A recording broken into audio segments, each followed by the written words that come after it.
भी हमारे साथ मौजूद हैं जीएस मारतोलिया जी, जो कि नए अध्यक्ष हैं यूकेएसएससी के। बातचीत करते हैं कितना हम सुधार पाए हैं व्यवस्था को, कितना पटरी पर व्यवस्था वापस आई है। मारतोलिया जी, जिस तरह से हमने देखा कि पिछले 2-3 महीनों में लगातार आप लोग काम कर रहे हैं और चीज़ों को सुधारने का काम कर रहे हैं, तो कहाँ तक अब हम पहुँचे हैं सर?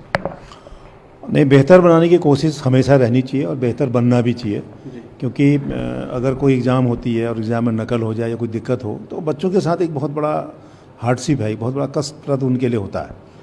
और इसलिए हमें कोशिश ये करनी चाहिए कि ऐसा एग्ज़ाम हो जिसमें कहीं कोई दिक्कत ना हो, उसकी शुचिता बनी रहे, उसकी प्योरिटी बनी रहे, ये हमको कोशिश करनी चाहिए। मैं जब यहाँ आया था तो उसमें करीब हमारी 8 परीक्षाएं ऐसी थी जो हमारी को हमको तय करना था कि इसमें हमें क्या करना चाहिए, या कैंसिल करना चाहिए या इसका रिजल्ट निकालना चाहिए। और 3 भर्तियाँ ऐसी थी जिसमें एसटीएफ जांच आज भी कर रही है। उस पर निर्णय लेना एक बहुत बड़ा काम था हमारा। हम लोगों ने फिर उसमें एक टीम भी, विशेषज्ञों की टीम भी बनाई थी और उसमें काफ़ी डिटेल में हम लोगों ने लीगली उसको स्टडी किया, उसके नियम कानून पढ़े, उसको सुधारने की कोशिश की। और इस तय फिर हम लोगों ने 3 री एग्ज़ाम करने का हम लोगों ने तब एक ऑर्डर किया था, जिसके एग्ज़ाम हम मार्च से शुरू करेंगे। बाकी 8 एग्ज़ाम में 2 एग्ज़ाम हमारे प्रोसेस में एलटी और रैंकर ऑलमोस्ट करीब फाइनल होने वाला है हमारा, अगले 2-4 दिन में जब भी फाइनल होगा। फिर हमारी 6 परीक्षाएं और बच जाती हैं, जिसको हम चरणबद्ध तरीके से हमारी कोशिश होगी कि हम इसको फरवरी एंड तक ये सारी चीज़ों को बाहर करें, निकाल दें, पेपर निकाल दें, रिजल्ट निकाल दें, जो एग्ज़ाम होने एग्ज़ाम हों, जिनके रिजल्ट निकल लो, ताकि एक अनिश्चितता की स्थिति जो है वो ख़त्म हो। बिल्कुल सर, अनिश्चितता की स्थिति बनी हुई है, बच्चों में लोग तैयारियां कर रहे हैं। क्या भविष्य होने जा रहा है सर आयोग का? क्या वापस दोबारा से जिस तरह से परीक्षाओं की डेट निकलेगी, नई परीक्षाएं आएगी, और कितने हमारे पास अध्याचन पेंडिंग है, कितने आने हैं, तो उसको लेकर के आगे क्या किस तरह का भविष्य सर माने यूकेएसएससी का? नहीं, ऐसा आज की डेट में अगर आप देखेंगे तो हमारे पास जो महत्वपूर्ण जो हमारा सबसे बड़ा काम है वो 3 परीक्षाएं कराना, जिसको हम मार्च से शुरू कर रहे हैं, सेकेंड वीक से, जो हम लोगों ने री एग्ज़ाम करने का आदेश किया था, जिसमें स्नातक स्तरीय, वन दरोगा और सचिवालय रक्षक। उसके अलावा 7 एग्ज़ाम ऐसे हैं जिनका हमको परिणाम निकालने हैं। उसके बारे में निर्णय हम ले चुके हैं और चरणबद्ध तरीके से उसको हम लोग कंप्लीट करेंगे। उसके बाद ये सब चीज़ें हो जाएंगी। उसके बाद फिर हमारी कोशिश होगी कि हम अब नए सिरे से अध्याचन ले करके अप्रैल से हम शुरू करें कि सभी डिपार्टमेंट को लिखें, अपने अपने जो उनकी वैकेंसीज़ हैं उसको हम लोगों को भेजें वो लोग, ताकि जुलाई में, क्योंकि चयन वर्ष जुलाई से होता है अब, तो जुलाई से हम लोग अपने काम को शुरू करें। ये काम अप्रैल से हम लोग विभागों को चिट्ठी लिखना प्रारंभ करेंगे। हमारी कोशिश होगी कि हम पुनः दोबारा परीक्षा हम खुद शुरू करें। जो अभी हमारे पास है वो तो हम करेंगे ही, उसमें कोई दिक्कत नहीं है। जो जी सर। अच्छा सर, ये वन दरोगा को लेकर के काफ़ी सारा बीच में बच्चों ने बवाल भी किया, काफ़ी सारी उनकी क्वेरीज थी, और ये देखने को मिला क्योंकि एग्ज़ाम हो चुका था, इसमें फिजिकल वेरिफिकेशन भी हो चुका था। तो अगर सर हम बात करें तो जो पिछले अध्यक्ष थे उनका भी कहना था, आप लोगों ने भी कई बार कहा कि जो मेहनती बच्चे हैं उनकी मेहनत को बर्बाद नहीं होने दिया जाएगा, और ये नेचुरल लॉ ऑफ जस्टिस भी कहता है कि जो बेकसूर है उसको सज़ा नहीं मिलनी चाहिए। लेकिन ये बच्चों का ये कहना है कि हमारी क्या गलती है, अगर कहीं पर वो उन्होंने मेहनत करके वो आए हैं, तो उनको क्या कहना चाहेंगे सर कि कहीं ना कहीं जो बेकसूर हैं, जो लोग मेहनत से पास होके आए हैं, उनको भी सज़ा मिल रही है? देखिए, ऐसा हो जाता है। मेरे ख्याल है जितने भी, जैसे हमारे स्नातक स्तरीय की बात भी करें, अगर आप सचिवालय रक्षक की बात करें, उसमें वन दरोगा भी है, एक बात करें, सब जगह यही है। उसमें सारे लोगों ने नकल किया ऐसा नहीं है कि सारे लोगों ने नकल किया, उसमें इनोसेंट बच्चे काफ़ी होंगे, ये बिल्कुल सहमत हूँ मैं इनकी बात से। लेकिन उनको सेग्रीगेट करने की कोशिश करें कि इसने नकल किया, इसको नकल नहीं किया, इतना आसान नहीं है। अच्छा। जितने आसानी से बच्चे कह रहे हैं। अच्छा। देखिए, इस एग्ज़ाम में क्या हुआ था, शुरू में ही इसमें करीब 2,500 से ऊपर आपत्तियाँ आई थी। शुरू में एग्ज़ाम होते ही 2,500 के ऊपर आपत्तियाँ आई थी, जिसमें 350 के आसपास आपत्तियाँ बिल्कुल सही पाई गई थी शुरुआत में ही। तब से इसमें डिस्प्यूट होता रहा, इसमें लोग कोर्ट भी गए थे। अच्छा। ये चलता रहा शुरू से ही, और ठीक बात है। उनका ये कहना है कि साहब हमने मेहनत की, मैं मानता हूँ उनकी मेहनत बेकार चली गई है क्योंकि दोबारा एग्ज़ाम होगा। लेकिन मेरा अभी भी मानना है कि अगर लड़का मेहनती है, होशियार है, तो फिर सिलेक्शन होगा उसका। इसलिए इन सब चीज़ों से हतोत्साहित, इससे परेशान होने के बजाय, इससे निराश होने के बजाय, अगले अच्छे भविष्य के लिए अच्छे तैयारी के साथ बच्चे करेंगे मेहनत, तो उनके मेहनत का फल उनको ज़रूर मिलेगा। सर, ये बच्चे जो हैं बार बार इस चीज़ को कहते हैं, हम लोगों से भी, मीडिया के लोगों से भी ये सवाल करते हैं कि आप लोग सवाल पूछते नहीं हैं इस तरह से। इनका ये कहना था कि सेग्रीगेशन की प्रक्रिया में क्या समस्या है, जबकि पैरेलल इसके और भी जो परीक्षाएं हुई उनमें सेग्रीगेशन हुआ। इसी परीक्षा को यूपी ने कराया, वहाँ पे भी सेग्रीगेशन हुआ। माउस पैटर्न, सीसीटीवी कैमरे देखकर सेग्रीगेशन किया जा सकता था, और पहले भी कई बार कहा गया। सेग्रीगेशन में क्या तकनीकी समस्या आई सर, जो आप बताना चाहेंगे बच्चों के सवाल, जो उनके आशंका, उनका जवाब देना चाहेंगे? देखिए, सेग्रीगेशन करना सबसे बड़ा काम तो मतलब कमीशन का सीधे नहीं रहता है। अच्छा। क्योंकि जब तफ्तीश हो रही किसी चीज़ की, तो तफ्तीश में तय भी हो जाएगा किसने किया किसने नहीं किया। नकल इतना बहुत आसान नहीं है। हमने एसटीएफ से भी बात किया था, और देखिए कुछ तो बिल्कुल प्रूवन है कि इन लोगों ने किया, कुछ सस्पिशियस हैं, संदिग्ध बच्चे भी हैं उसमें, जिनका एड्रेस नहीं पता मुझे। तो उन लोगों के बारे में कौन सेग्रीगेशन करेगा, उनको सेग्रीगेट कौन करेगा?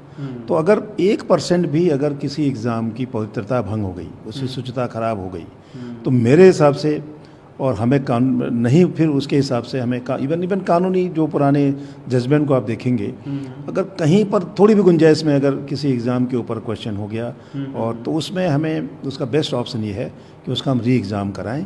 और मेहनती बच्चों के लिए कहीं भी दिक्कत नहीं है। देखिए, सबसे बड़ी चीज़ है कॉन्फिडेंस, विश्वास किसी संस्था के ऊपर क्या होगा। अगर आपने एक बच्चा भी अगर गलत भर्ती हो गया, तो वो पूरे 60 साल तक आपको तंग करेगा, जिसको गवर्नमेंट की पॉलिसीज़ को डिलीवरी करनी है, गवर्नमेंट की पॉलिसीज़ को इम्प्लीमेंट कराना है। जो आदमी, एक बच्चा भी अगर गलत तरीके से भर्ती हो गया, तो वो काम नहीं करेगा। अब आज क्या हो रहा है कि पुलिस के सब इंस्पेक्टर में लगाए थे, 20 लोग बेचारे, 20 लोग सस्पेंड हो गए अभी, लड़के रडार में है, नकल किया है इन लोगों ने। और वो विभाग के लिए कितने अच्छे थे नहीं थे, आप पता लगेगा कि वो 20 बच्चे क्या अच्छे लड़के थे या नहीं थे। शॉर्टकट भर्ती हो गया तो इसका मतलब उनके नॉलेज भी उतना ही कम होगा उनके पास। उनका पूरा फिल्टर हो गया, लेकिन वो नौकरी कर रहा है, उसको जानकारी नहीं है। अगर बिल्कुल नकल करके आएगा तो उसकी उतना ही उसकी नॉलेज भी कम होगी। तो ये चीज़ें नहीं आनी चाहिए।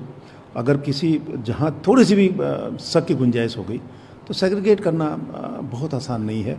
इवन इसमें जो इनका, जैसे पुराने अध्यक्ष का कहीं स्टेटमेंट पेपर में पढ़ रहा था मैं, कि सेग्रीगेट कर सकते हैं ऑनलाइन एग्ज़ाम को। ये भी 50,000 बच्चों का सेग्रीगेट, उनके बिहेवियर को, उनके एक्टिविटीज़ को चेक करना इतना आसान काम नहीं है। 50,000 का बिहेवियर चेक करना इतना आसान नहीं है। अच्छा, 50,000 बच्चे ये उन सभी का तो होगा जो बैठे, उनका हर आदमी का चेक करिए ना। फिर ये भी कह रहे सर कि पूछताछ भी इनसे नहीं, पूछताछ की तो जरूरत ही नहीं है। देखिए, हम ये कह रहे हैं कि अगर आपका क्वेश्चन हो गया कि साहब आपने नकल करा दी, या आपने उनको पेपर पहले बता दिया, तो ये कैसे तय करेंगे इसने क्या? तो उसमें तो फिर यह है कि इंडिविजुअल कैंडिडेट के बिहेवियर को चेक कराएं। वो संभव है, लेकिन 50,000 को चेक करें संभव नहीं है। और किस एग्ज़ाम में हुआ, कहाँ हुआ, ये संभव नहीं है। और पुराने अध्यक्ष ने ठीक कहा, अगर कर सकते तो उनको करना चाहिए था। ये तो उनके, जब उनके समय एग्ज़ाम हो गए थे तब सेग्रीगेट हो गए होते, तो इतनी प्रॉब्लम नहीं आती। लेकिन मेरा जो अपना माना है, जो मैंने कानूनी रूप से लीगली उसका एग्जामिन किया मैंने काफ़ी डिटेल में, हम लोगों ने करीब करीब सुप्रीम कोर्ट, हाई कोर्ट के हज़ारों केसेस, मतलब कई 100 केसेस हम लोगों ने स्टडी किए हैं। और मेजॉरिटी केसेस में और री एग्ज़ाम दोबारा, इवन पूरी विज्ञप्ति ही कैंसिल की गई है। लेकिन हमारे उत्तराखंड हाई कोर्ट का एक आदेश है, जिसमें पटवारी जो शुरू वाला हुआ था हमारा 15 में, उसमें बहुत अच्छा था। उन्होंने 2 ऑप्शन दिए थे कि पूरी नई विज्ञप्ति निकले। नई विज्ञप्ति में क्या होगा कि दोबारा फॉर्म भरेगा, उसमें कई लोग एज बार भी हो सकते हैं। दूसरा ऑप्शन ये था कि हम उन्हीं बच्चों का एग्ज़ाम करें जो उसमें अपीयर हुए थे। और बेहतर ऑप्शन जो मुझे लगा कि उन्हीं बच्चों के एग्ज़ाम होने चाहिए जो इसमें अपीयर हुए थे, ताकि उनको दोबारा फॉर्म नहीं भरना पड़ेगा। किसी को एज बार हो जाए उससे उसको दिक्कत नहीं होगी, और कंपटीशन भी उन्हीं बच्चों में होगा जो पहले थे, उसमें संख्या नहीं बढ़ेगी। नया विज्ञप्ति निकालते हैं, हर सभी देंगे, मतलब सभी देंगे फॉर्म भरा था, जिन्होंने फॉर्म नहीं, जिन्होंने जो अपीयर हुए थे तब, जो दरोगा वाले में। अच्छा, उस समय की बात कर रहे हैं? उस टाइम नहीं, अभी भी बात कर रहा हूँ। इसमें वही बच्चे अपीयर होंगे जो उस टाइम प्रेजेंट थे। उस टाइम 2.5 लाख बच्चे थे, तो 1.5 लाख नहीं, 1.5 लाख ही बैठेंगे, 2.5 लाख नहीं बैठेंगे। जो अपीयर जिन्होंने एग्ज़ाम दिया, उन्हीं लड़कों को इसका मौका मिलेगा। और मेहनती बच्चों को देखिए दिक्कत अभी भी नहीं है, अगर मेहनत कर रहा है बच्चा निकलेगा। और कुछ ऐसे भी लोग मिले हैं मुझे, अभी बीच में ऐसे मिलते रहते हैं कि साहब जो ये कहते हैं साहब सारी भर्तियों को कैंसिल करो, वो उनका तर्क कुछ और रहता है। हर अपना अपना तर्क है, अपना अपना सोचने का तरीका है। लेकिन मेरा ये मानना है कि जहाँ पर कोई प्रॉब्लम नहीं है, जहाँ पर कोई दिक्कत नहीं है, जहाँ पर कोई शक शुबा की गुंजाइश नहीं है, हमने पूरे ट्रेंड चेक कर लिए हैं, लोगों की नंबर कितने हैं, कहाँ हैं, पीछे उसका बैकग्राउंड क्या, सब चेक कर लिया हम लोगों ने। जहाँ ऐसा नहीं है, जहाँ कोई डाउट नहीं है, वहाँ रिजल्ट निकालने में कोई तकलीफ नहीं होनी चाहिए, हम वो काम कर भी रहे हैं। अच्छा सर, एक लास्ट पॉइंट जो इनका ये कह रहे थे कि एसटीएफ ने कोई रिपोर्ट अपनी नहीं दी उस तरह से क्योंकि जांच चल रही थी, और दूसरा ये भी पॉइंट ये हमेशा रखते हैं कि इतने समय में परिस्थितियां बदल जाती हैं किसी के, जब वो तैयारी उस समय कर रहे थे, अब जब तैयारी कर रहे हैं, कहते हैं समय बदलता है, तो उस सवाल का किस तरह से जवाब देना चाहेंगे? देखिए, ये एसटीएफ की इंक्वायरी तो चलती रहेगी, तो पता नहीं कब तक चलेगी, कुछ नहीं कह सकते आप। अच्छा। एक मेरे पास एक ऑप्शन और था कि मैं इस विवाद में पड़ता ही नहीं। मैं कहता एसटीएफ को करने दो साल भर, तब करेंगे। तो उस साल भर इन बच्चों का क्या होता, नहीं तो रिजल्ट निकलता, ये ना कुछ होता, अनिश्चितता बनी रहती, पड़े रहते आप, मुझे क्या फ़र्क पड़ रहा था। लेकिन ये उचित नहीं है। देखिए, हमें डिसाइड करना चाहिए, डिसीजन लेना चाहिए हम लोगों को, हमने लिया और एक बेहतर विकल्प के साथ हमने लिया है। अगर बच्चा ये कहता है कि साहब परिस्थितियाँ बदल गई, मैं अब पढ़ नहीं पा रहा हूँ, तो ये गलत बात है। देखिए, कभी भी लोगों को मेहनत करने से पीछे नहीं हटना चाहिए, प्रयास लगातार करना चाहिए। देखिए, असफल हो जाने के बाद मैं छोड़ थोड़ी दूंगा। असफलता ही सफलता की कुंजी, ऐसा कहते हैं जी। और असफलता से लोगों को सीखना चाहिए। तो एक ही एग्ज़ाम तो नहीं जो कैंसिल हुआ, कल फिर एग्ज़ाम होंगे, एग्ज़ाम दोबारा होंगे। तो एक एग्ज़ाम के बाद उसका ये भी हो सकता है कि साहब मैंने एक एग्ज़ाम दिया, नकल कर लिया, मैंने पास हो गया, मेरा एग्ज़ाम रिजल्ट निकालो, दोबारा मेरे को मौका नहीं मिलेगा, ये भी तो सोच सकता है कैंडिडेट, ये भी तो हो सकता है। इसलिए मेरा मानना है कि जो लड़का मेहनत कर रहा है ना, उसके लिए कोई तकलीफ नहीं है। जो आदमी प्रयास कर रहा है मेहनत कंपटीशन देने के लिए, तो क्या जो बच्चे जो निकल रहे हैं, एक दिन एक एग्ज़ाम में निकलते हैं, 50 एग्ज़ाम दे रहे हैं, साल भर 2-2 साल से लोग कोचिंग कर रहे हैं, आगे भी कोचिंग कर रहे होंगे, पढ़ रहे होंगे, मेहनत कर रहे होंगे। तो प्रयास करिए। एक एग्ज़ाम के बाद नहीं हुआ तो इसलिए हमारा परिस्थितियाँ बदल गई, मैं अब पढ़ नहीं पा रहा हूँ, ये नहीं हो सकता। देखिए, वैकेंसी तो 100-150 ही है ना, वैकेंसी जो 4,000 था, संख्या 2 लाख की है, उस 200 तो निकलेंगे, बाकी लोगों के लिए फिर एग्ज़ाम तैयारी करनी पड़ेगी। इसलिए ये कहना कि सब परिस्थितियाँ बदल गई, मैं पढ़ नहीं पा रहा हूँ, तो वो नहीं। अच्छा सर, आप फिर जो आपने एक्सटेंड की है परीक्षाएं, जो आप दोबारा करवा रहे हैं, इनको आप जल्द ही करवाएंगे ताकि इन बच्चों को जल्द मौका मिले? नहीं, हमारे पास सब कुछ है। उनको कुछ नहीं करना है। एडमिट कार्ड भी हमारे पास हम लोग बना रहे हैं। हम लोग मार्च 2nd वीक से शुरू कर देंगे। अच्छा, ये कितनी परीक्षाएं सर? 3 परीक्षाएँ हुई, एक स्नातक स्तरीय परीक्षा है, एक सचिवालय रक्षक का है और एक बंदर होगा। तीन एग्ज़ाम है। और इसमें कुछ क्वेरी आई थी कि इसमें कोई सिलेबस चेंज नहीं होगा, जो सिलेबस था वो पहले ही वही रहेगा। अच्छा। और कोई चीज़ इसमें परिवर्तन नहीं। जिस एग्ज़ाम जैसे एग्ज़ाम आपने दिया, हाँ इतना ही है कि बंद दरोगा का हम ऑनलाइन एग्ज़ाम था वो हम नहीं करेंगे, ऑफलाइन करेंगे उसको भी। ऑफलाइन एग्ज़ाम होंगे सारे। अच्छा। ये हम लोग करेंगे, सिलेबस वही रहेगा। और उसमें बंद दरोगा का सबसे पहले उनका केवल एक ऑब्जेक्शन था, उन्हें एक ही रिक्वेस्ट, एक जो चीज़ें आई थी सब शुरू में, ये बाद में बढ़ता रहा इनकी डिमांड। उन्हें ये कहा साहब हमारा जो फिजिकल हो गया, जो लड़के पास हो गए थे, कि दोबारा फिजिकल तो नहीं होगा। तो हमने ये तय कर रखा है कि जो लड़के पास हो गए थे, जिनका फिजिकल नहीं हुआ था, उनका फिजिकल नहीं कराएंगे। इस एग्ज़ाम के बाद हो सकता है कुछ बच्चे नए पास हो, तो उनका फिजिकल होगा।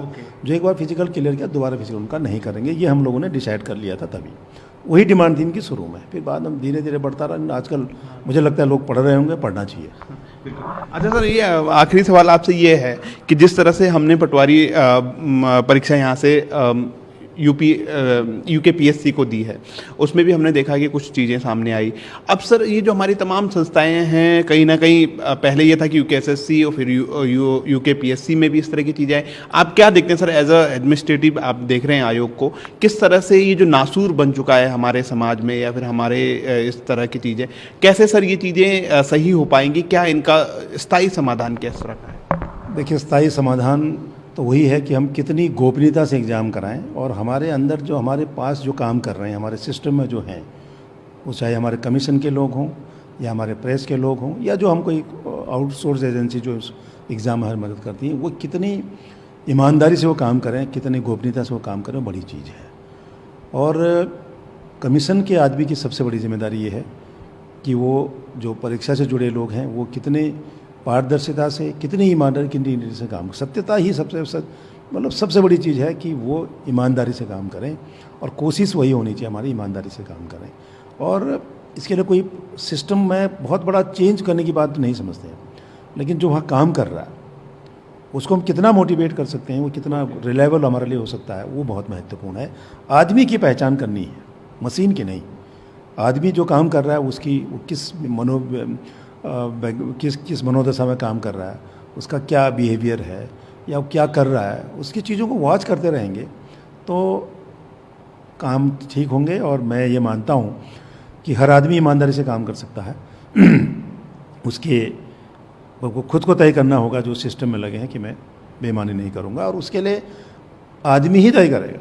अभी भी हम बता रहे हैं, आदमी ही तय करेगा हमारे अंदर कितनी इस बात का है कि हम ईमानदारी से। देखिए अभी भी देखिए पब्लिक सर्विस कमीशन में उस आदमी ने कर दिया जो उससे सबसे नज़दीक से जुड़ा रहा। हमारे कमीशन में कम से कम जो सबसे नज़दीक जुड़ा वो इन्वॉल्व नहीं रहा। प्रेस ने किया बदमाशी, सिस्टम ने बदमाशी की, और लेकिन यहाँ के परीक्षा वाले डायरेक्टली अभी तक किसी इन्वेस्टिगेशन में मिले नहीं कि हमारे परीक्षा नियंत्रक ने कर दिया, हमारे बाबू ने, ऐसा नहीं था। तो इसलिए हमारी लोगों की इंटीग्रिटी उसी हिसाब से अच्छे कोटि की हो, उसका हमको प्रयास करना चाहिए।